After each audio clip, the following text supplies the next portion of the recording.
Welcome to Chicago in the 1990s, a city alive with movement, resilience, and a unique character forged by both hardship and ambition. The decade was one of transition. Skyscrapers rising higher, neighborhoods evolving, and culture shaping itself against a backdrop of daily struggle and triumph. Photographer Stephen Martin, with his camera in hand, captured not staged events or curated images, but the pulse of the streets themselves. His photographs are not polished postcards, but candid glimpses into the fabric of everyday life. They remind us that history is not only made in boardrooms or headlines. It's lived on sidewalks, in bus stops, in the fleeting glances between strangers. Over the next 13 minutes, we will walk through his images together. We will feel the bite of winter winds in the loop, gaze at the commanding skyline across Grant Park, watch commuters file onto buses and taxis, and pause to take in the rhythm of neighborhoods. Each photograph carries its own story, and together, they weave a portrait of a city caught between tradition and transformation. Chicago winters are not gentle. They arrive suddenly, with cold winds racing down wide avenues, carrying flakes of snow that sting exposed skin. In Martin's photographs, the Loop, the very heart of downtown Chicago, is transformed into a stage of endurance. Sidewalks are narrowed by banks of plowed snow. Crosswalks become treacherous, patches of ice concealed beneath slush. Commuters push forward anyway, their collars turned high, breath rising in visible clouds. Each figure, bundled in layers, moves with quiet determination. The traffic reflects this season's grip as well. Taxis line up along Michigan Avenue, their yellow frames dulled by a coating of salt. Exhaust pipes puff steady clouds that drift upward and dissolve into the gray sky. Buses lumber through intersections, pausing to release passengers who hurry across frozen pavement. The rhythm of engines, brakes, and footsteps forms a kind of winter symphony. Harsh, unrelenting, but familiar. Chicagoans are known for their ability to adapt, and in these images, you see it clearly. No one lingers long in the open cold. They tuck newspapers under their arms, cradle briefcases close, and walk briskly with their gaze fixed ahead. There is no drama in their expressions, only focus. Winter here is not a surprise. It is an annual visitor, as much a part of the city's identity as its skyline. Yet, there's beauty in this darkness.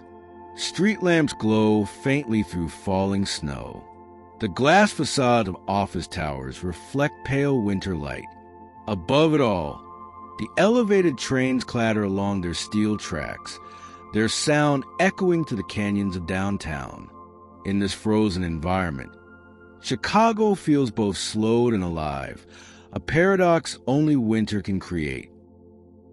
From the streets, Martin's lens often shifts upward.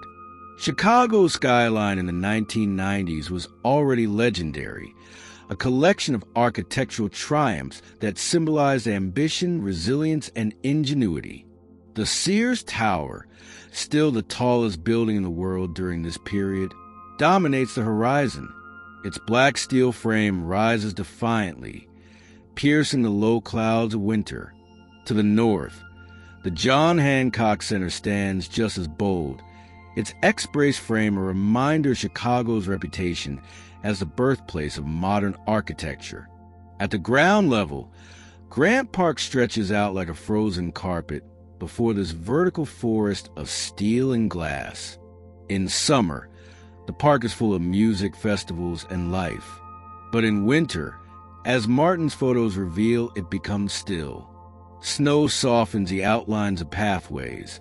Statues stand like guardians in silence, and fountains lie dormant beneath a crust of ice. Pedestrians move slowly across the wide paths, dwarfed by the massive skyline behind them. The contrast is striking, the openness of the park against the density of the city beyond.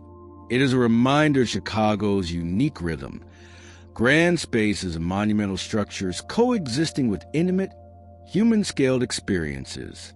In these images, the skyline is not just a backdrop, it is a character. It tells us that Chicago is a city of ambition, always reaching upward, even as life on the streets continues with humble determination. The towers may symbolize power and progress, but the people in the foreground remind us of the everyday stories that give the city its soul. If the skyline represents Chicago's ambition, its neighborhoods represent its heart. Stephen Martin's photographs lead us into these spaces, where the city's identity is truly shaped. Transit is everywhere. CTA buses roll through intersections, their bold numbers announcing destinations that connect distant corners of the city. Passengers step on and off with practiced rhythm, clutching tokens in gloved hands. The L rattles above, a moving thread linking neighborhoods together. Its sound is both constant and comforting, a reminder that no matter the weather, the city keeps moving. Taxis weave through traffic, their horns punctuating the urban soundtrack. Along sidewalks, small businesses glow warmly against the gray cold. Neon signs advertise diners, dry cleaners, and corner stores. Each storefront tells a story of survival, of local entrepreneurs carving out space in a vast metropolis. Fashion in these photos speaks volumes. Long coats drape heavily over bundled frames. Hats are pulled low, scarves wrapped tight. Yet amid the utilitarian attire, individuality shines. A bold patterned jacket, a splash of color in a sea of gray. These choices remind us that even in the most functional moments, Chicagoans express themselves. The neighborhoods carry a slower rhythm than downtown, but they are no less alive. Children shuffle alongside parents.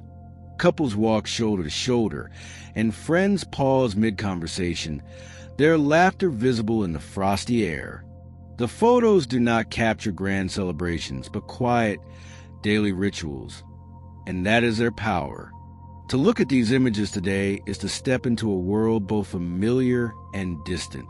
The 1990s were not yet digital. People read newspapers at bus stops, hailed taxis with raised hands, and passed time in quiet observation rather than on glowing screens. Payphones still stood at corners, and music spilled not from earbuds but from storefronts and passing cars. Chicago in that decade was shaped by change. Economically, it was rebuilding from earlier struggles. Culturally, it was asserting itself with theater, sports, and music. Neighborhoods were diverse, proud, and sometimes divided, yet together. They formed a mosaic that gave the city its character. Martin's photographs freeze these realities in place. They remind us of a moment before the 21st century transformed how we live, communicate, and move through our cities. As the slideshow draws to a close, what lingers is not a single face, building, or street, but a feeling. The feeling of a city that perseveres through cold, thrives in movement, and reveals its beauty in the ordinary. Chicago in the 1990s was not glamorous in these photos. It was not idealized, and that is precisely why it matters. For true history lives in the mundane, in footsteps across slush, in headlights cutting through fog, in strangers sharing space in a crowded bus. Stephen Martin's lens offers us a gift, the chance to see Chicago as it was, unposed and alive. And in doing so, it reminds us of something deeper, that the essence of a city is found not in its tallest towers, but in the daily lives of its people. This was Chicago in the 1990s. Ordinary, resilient, and unforgettable,